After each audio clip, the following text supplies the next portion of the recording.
In security, we have recently introduced things like withdrawal password. So typically, account passwords are very commonly used, and all the users have account passwords same across the platform. They will have the same password being used for Gmail, for CoinDCX account, for any other application that they use. So that's why the account password is always at risk. So we have introduced a feature of withdrawal password, right, which has to be different from the account password, so that the just no one having access to, even if someone else gets access to the account CoinDCX account password, they cannot withdraw funds from the user's account. So that's a very good enhancement overall. We have also released a security page, right, on the profile section of CoinDCX. We can go to the security page and see our security score, right, and using various things like address management, address whitelisting, right? Users can decide what addresses to whitelist for crypto withdrawals, and then the withdrawals will be allowed only on those addresses, right? So that's a great way to secure your account, and essentially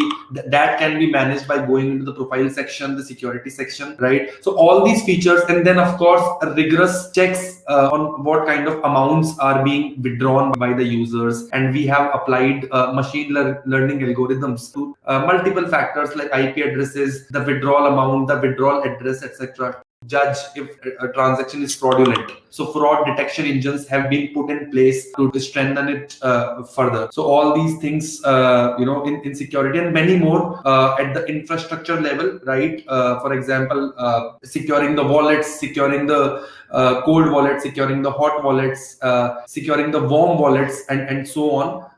So that the funds at CoinDCX remain absolutely secure.